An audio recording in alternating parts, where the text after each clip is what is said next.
দেখতে দেখতে রমজান শুরুই হয়ে গেল। বছরগুলো পানির গতিতে চলে যাচ্ছে। যাই হোক, সময়ের সাথে পাল্লা দিয়েই আমাদের চলতে হয়। আজকে রোজার প্রথম দিন ভেবেছিলাম খুব সুন্দর গোছানো একটা ব্লগ শেয়ার করব আপনাদের সাথে। আসলে রমজানে এত পরিমাণ কাজ থাকে যেগুলো সব ভিডিও শ্যুট নিতে গিয়ে একদম ক্লান্ত হয়ে যায়। তাই আপনাদের সাথে আজকে খুব অগোছালো একটা ব্লগ শেয়ার করব।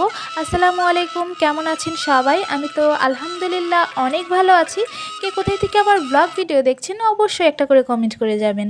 তো সকালবেলা একটু ব্যাংকে কাজ ছিল, তো ব্যাংকে কাজ করার জন্য গিয়েছিলাম। তো ভাবলাম যে যেহেতু আজকে বের হয়েছি, রোজা রেখে প্রতিদিন বের হওয়া সম্ভব না, বাসায় মাছ কিছুটা ফুরিয়ে গিয়েছে, বড় মাছ। তো ভাবলাম যে একটা রুই মাছ নিয়ে যাই, যেহেতু ছোটো মাছ বাসায় আছে অলরেডি। তো রুই মাছ কিনতে যেয়ে দুইটা মুরগিও কিনলাম, সাথে কিছু সবজি কিনলাম।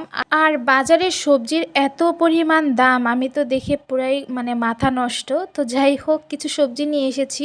আর আমাদের যেহেতু দুইজনের সংসার, সব কিছু অল্প অল্প করে রান্না করতে, সব কিছু অল্প অল্প করে বাজার করতেই আমি বেশি পছন্দ করি। খুব বেশি দিন রেখে রেখে খাওয়াটা আমার বেশি পছন্দ না। তো কথা বলতে বলতে এদিক দিয়ে ছোলা বুটটা আমি রান্না করে নিয়েছি, আর বেসনের গুঁড়াটাও রেডি করে রেখে দিয়েছি, যেন ইফতারের কিছুটা সময়ে গরম গরমভাবে আমি ভেজে নিতে পারি। তো রেডি করে রেখে দিতে দিতে এইখানে রান্নাটাও আমি সেরে নিচ্ছি আস্তে ধীরে। তো এখানে একটা মুরগি রান্না করলাম। তো আজকে খুব বেশি রান্না করব না, কারণ গতকাল এত পরিমাণ রান্না করেছিলাম যেগুলো এখনও রয়ে গিয়েছে। এত অল্প পরিমাণ রান্না করি তারপরেও থেকে যায়, কি করব। তো আজকে দুইটা আইটেমই আমি করব, সাথে ডাল ভাজি আর ওগুলো অনেক কিছুই রয়ে গিয়েছে। আজকে এদিক দিয়ে রুই মাছ দিয়ে চাল কুমড়ার একটা রেসিপি করব, আর ওই দিক দিয়ে মুরগির মাংস রান্না করে নিয়েছি। আর ইফতারিতে কি কি করলাম সব কিছুই দেখাবো আপনাদের সাথে। তো এদিক দিয়ে এই চাল কুমড়াটা খুব ছোট পরিমাণ ছিল, আর যেটার দাম ছিল 70 টাকা। আমি তো পুরাই অবাক। যাই হোক, আমার পছন্দ হয়েছে যার কারণে আমি নিয়েছি। তো ছোট্ট একটা পাতিলে আমি রান্না করছি, এটার পরিমাণটা আপনি দেখেই বুঝতে পারছেন। আর এদিক দিয়ে একটা মুরগি রান্না করে নিচ্ছি, আর ছোটো সাইজের মুরগিটাই আমি রান্না করছি, না হলে কিন্তু সব থেকে যায়। ইফতারে আমরা হাবিজাবি এটা ওটা খেতে খেতে, শরবত পানি খেতে খেতেই মনে করেন অবস্থা খারাপ। তারপরে আর ভাত খাওয়া হয় না, একদম সেহরিতে ভাত খাই। আর এগুলো খাবার একবেলার জন্য অনেক বেশি পরিমাণ হয়ে যায় আমাদের দুইজনের জন্য, যার কারণে চেষ্টা করছি অল্প পরিমাণ রান্না করার জন্য।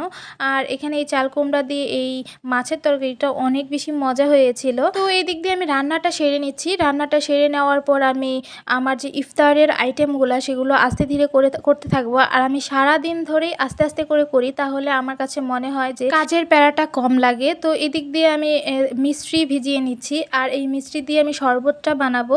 আর আমার কাছে মনে হয় যে এই মিষ্টি দিয়ে শরবত বানালে খেতে অনেক বেশি ভালো লাগে। যেহেতু ভিজতে একটু সময় লাগবে, তাই আগে আগে আমি ভিজিয়ে রেখে দিচ্ছি। আর এদিক দিয়ে পেঁয়াজু বেগুনির সব কিছু আমি রেডিও করে নিয়েছি অফ ক্যামেরায়। তো এদিক দিয়ে আমি বেগুনিটা ভেজে নিচ্ছি। আমি আলুর চপ আমার বাসায় আমি কেউ পছন্দ করি না, যার কারণে আলুর চপটা আমি স্কিপ করেছি। আর আমার কাছে মনে হয় আলুর চপে একটু গ্যাসের প্রবলেম হয়, যার কারণে আমি স্কিপ করেছি। বেগুনিটা আমার অনেক বেশি পছন্দ, আমার হাজব্যান্ডও খায়, যার কারণে কয়েকটা বেগুনি ভেজে নিচ্ছি। পাশাপাশি পেঁয়াজুটা তো করবই, আমাদের ইফতারিতে পেঁয়াজুর আইটেম থাকবে না এরকম তো হতেই পারে না। তো বেগুনিটা আরও পারফেক্টলি আমি বানাতে পারি, যেহেতু ইফতার টাইমটা খুব বেশি সময় নেই, খুব দ্রুতভাবে আমি ভেজে নিচ্ছি, যার কারণে এতটা পারফেক্ট ভাবে ভাজতে পারিনি। তো পরবর্তীতে আমি আপনাদের সাথে বেগুনের রেসিপিটা শেয়ার করব, কতটা ক্রিস্পি এবং পারফেক্ট হয় সেটা আপনাদের সাথে দেখাবো একদিন। তো এই দিক দিয়ে পেঁয়াজুটাও ভেজে নিচ্ছি, আর এই পেঁয়াজুটা অনেক বেশি মজা হয়েছিল। পেঁয়াজুতে আমার কাছে মনে হয় পেঁয়াজুতে যদি ধনিয়ার পাতা দেওয়া হয় খেতে অনেক বেশি ভালো হয়। ভাজতে ভাজতে আপনাদের সাথে একটা কথা বলি, আপনারা বেগুনি বেশি পছন্দ করেন নাকি আলুর চপ নাকি পেঁয়াজু? অবশ্যই কমেন্ট করবেন। আমার কাছে প্রথমত ভালো লাগে বেগুনি, তারপরে পেঁয়াজু, তারপরে আলুর চপ অপশনাল। আমি আলুর চপ একদমই পছন্দ করি না। আর এদিক দিয়ে কথা বলতে বলতে একদমই রেডি, আর শরবতটাও রেডি করছি। সেই মিষ্টি যে ভিজিয়ে রেখেছিলাম সেটার ভিতরে পানি দিয়ে দিয়েছি পরিমাণ মতো। আর এখানে দিয়ে দিচ্ছি ইসবগুলের ভুসি, যেটা তোকমা দানা ছাড়া। তোকমা দানাটা আমি একটু খেতে পছন্দ করি না, তো আজকে এটা দিয়েই বানাবো। তারপরে এখানে দিয়ে দিয়েছি ট্যাং দিয়ে খুব সুন্দরভাবে গুলিয়ে নিয়েছি। আর এইভাবে শরবত বানালে আমার কাছে খুব ভালো লাগে। আর আমাদের বাসার আরেকটা শরবত হচ্ছে, সেটা হচ্ছে লেবু দিয়ে আর এই বিট লবণ দিয়ে। এটার ভিতরে কোনো চিনি ব্যবহার করব না।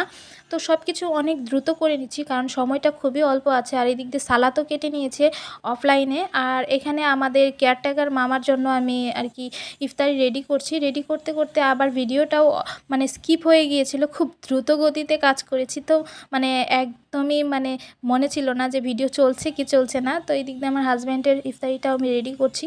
মানে পুরো ইফতার মানে সারাদিনের রান্না ব্লগ ভিডিও করা অনেক বেশি প্যারাদায়ক। তো আমি খুব বেশি ভিডিও এখন নিতেও পারি না। তো আজকের এই ভিডিওটা যেহেতু প্রথম রমজান সেই জন্য আপনাদের সাথে শেয়ার করলাম। কেমন লাগলো অবশ্যই জানাবেন। সবাই ভালো থাকবেন। আল্লাহ হাফেজ।